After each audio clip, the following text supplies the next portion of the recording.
Good day everyone, good day Sir Martin.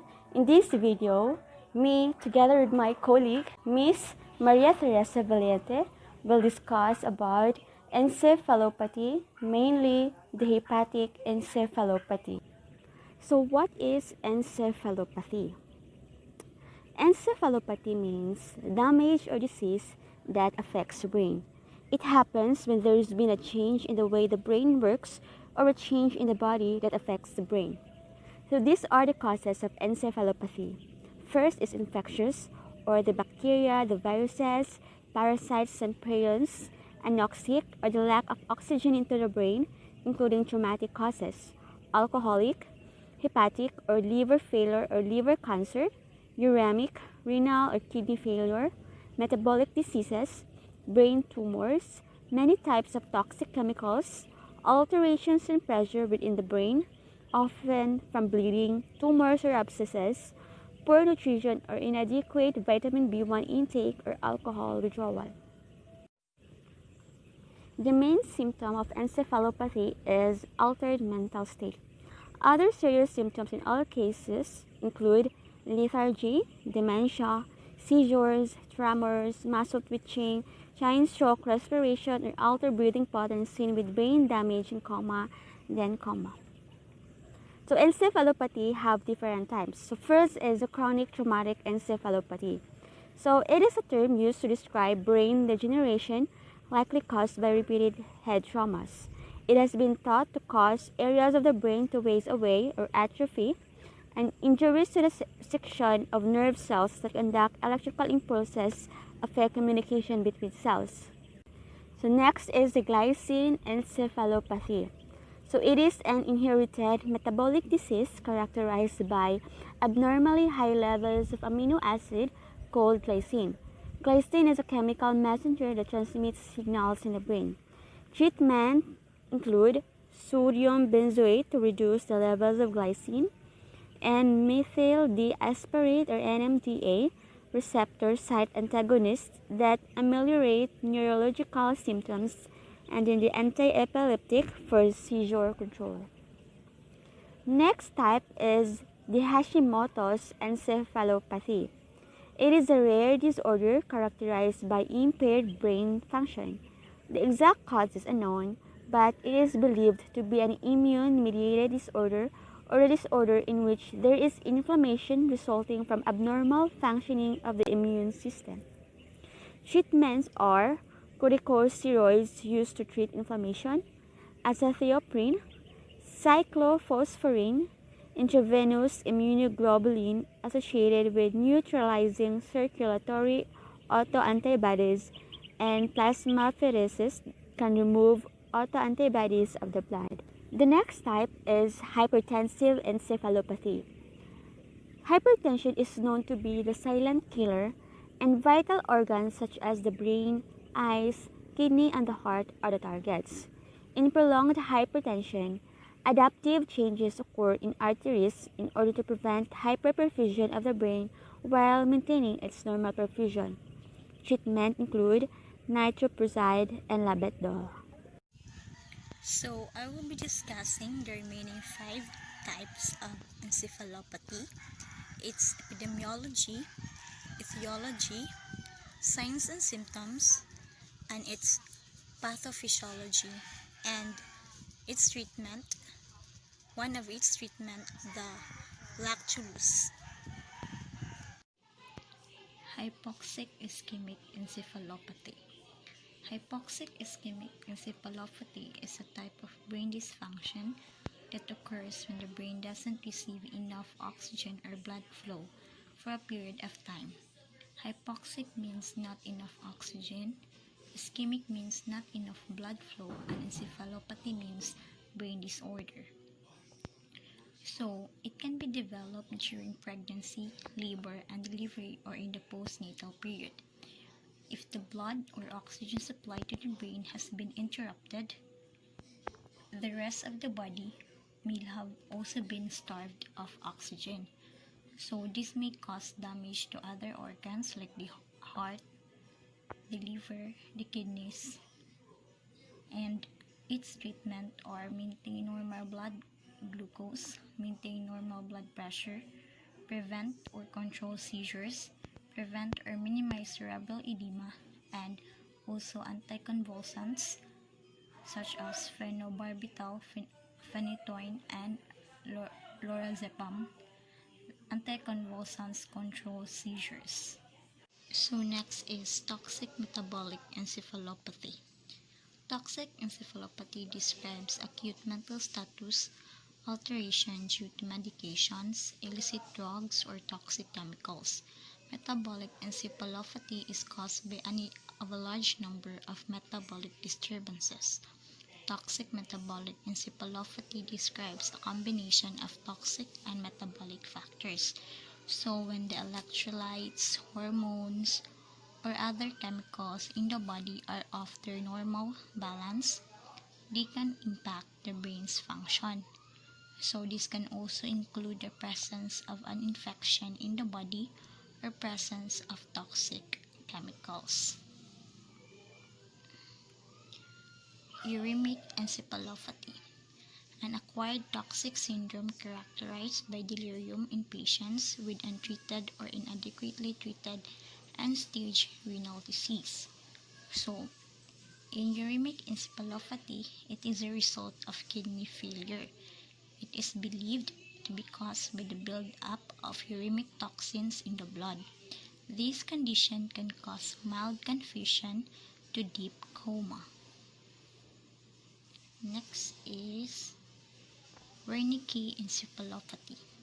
It is an acute neurological condition characterized by a clinical triad of ophthalmoparesis with nystagmus, ataxia, and confusion.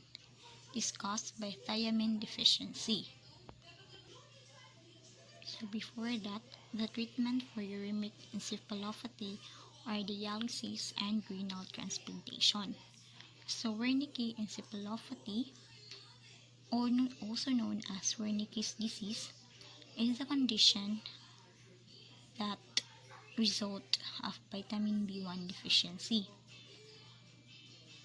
Because of long-term alcoholism, poor nutritional intake, and poor food absorption, it can cause vitamin B1 deficiency. So if Wernicke encephalopathy is not treated quickly, it can lead to Wernicke-Korsakoff syndrome. So the treatment for Wernicke encephalopathy is prompt and quick correction of thiamine deficiency in the brain, and medication is the thiamine, which is the cornerstone of therapy for treatment of this disease. Ophthalmoparesis with nystagmus is also referred as ophthalmophlegia.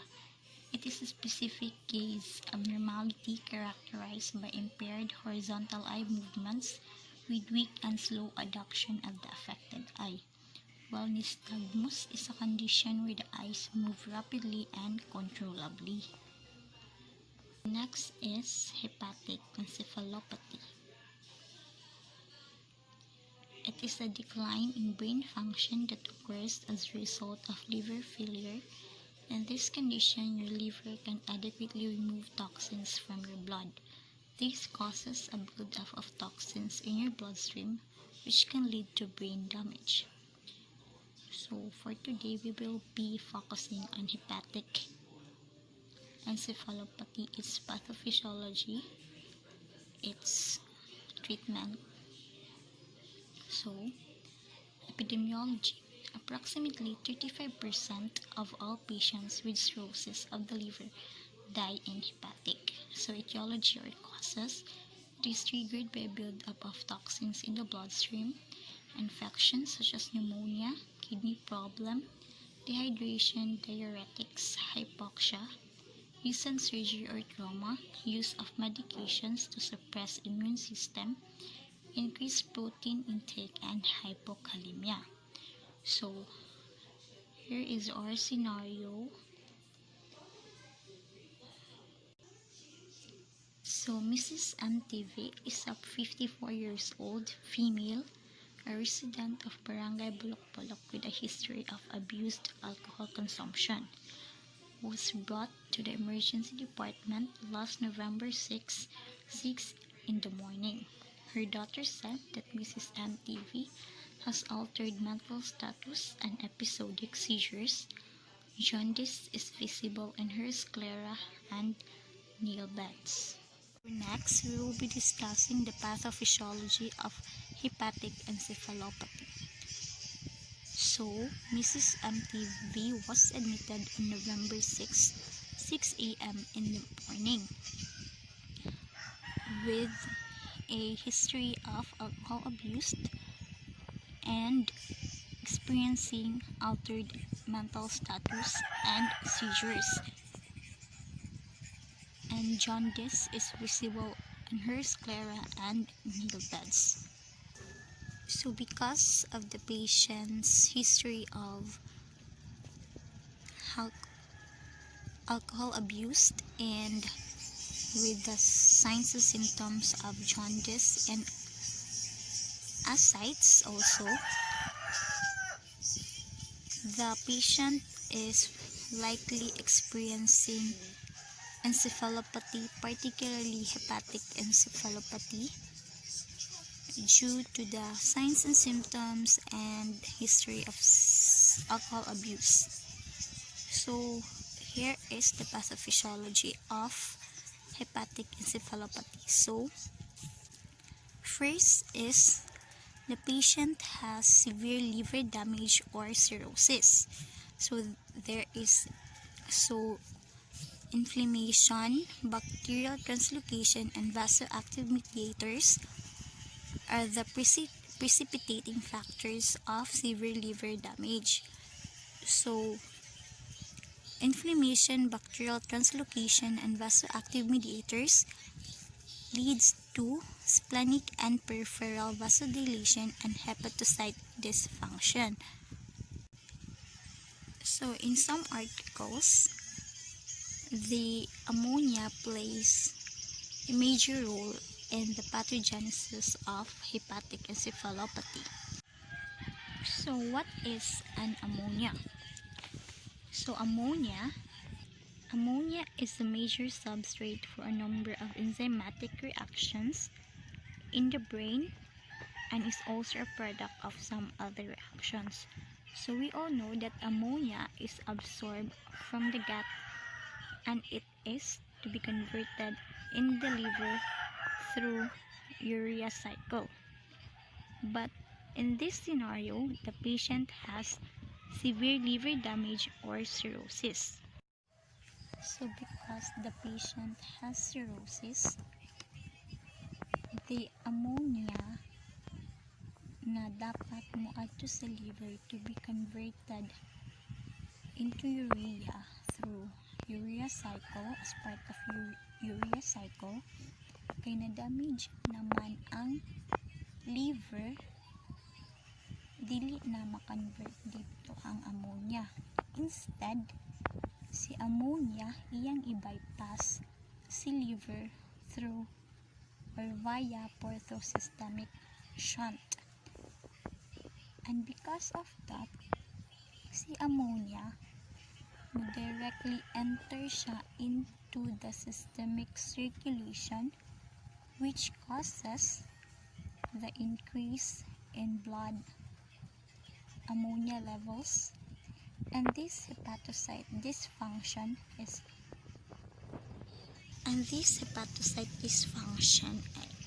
kay dili na properly makafunction ang hepatocyte and they are less capable gani nga mo metabolize og mga waste product because the liver is already damaged. So because of that, it can also cause or results in increased blood ammonia levels. So inflammation, bacterial translocation, and vasoactive mediators leads to increased permeability of blood-brain barrier. So unsa man ni si blood-brain barrier? Si blood-brain barrier or si BBB is formed by the endothelial cells that line cerebral microvessels. It plays an important role in the regulation of brain microenvironment homeostasis necessary for a stable and coordinated neuronal activity. Nag-usab pod, it protects the brain from harmful factors such as fluctuations in the blood plasma components and neurotransmitters. So because of inflammation and other precipitating factors of hepatic encephalopathy, increase ang permeability ni blood-brain barrier causing cerebral edema, astrocyte swelling, neurotransmitter and receptor alterations, altered brain glucose metabolism. So, as the brain is not equipped with an effective urea cycle kay lagi na liver damage na, so si ammonia ma-remove siya through the process of glutamine synthesis from glutamate.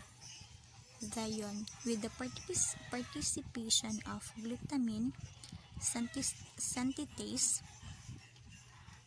so malocalize siya almost exclusively in astrocytes.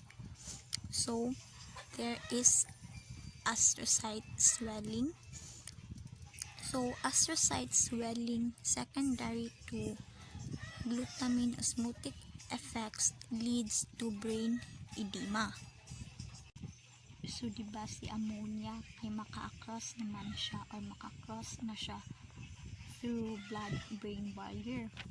Dayon, si ammonia, dira na siya mametabolize sa astrocytes nga nag-create og glutamine from glutamate, mag-convert ang glutamine to glutamate. So, ang result ani, more glutamine production increases the oncotic pressure within the astrocyte, causing it to swell and causes cerebral edema.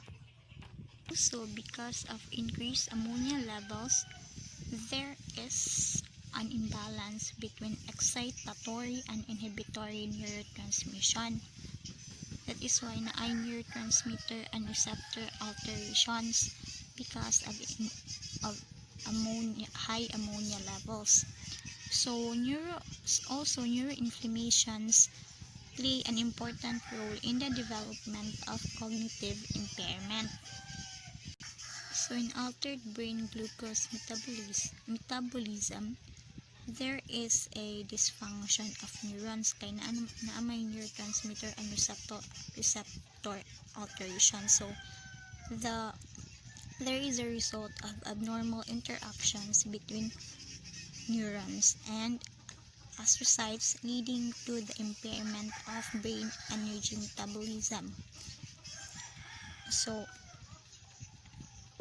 there is a change in glucose utilization in patients with cirrhosis, which results to a reduction in the cerebral cortex that could be responsible for cognitive dysfunction, and this leads to hepatic encephalopathy.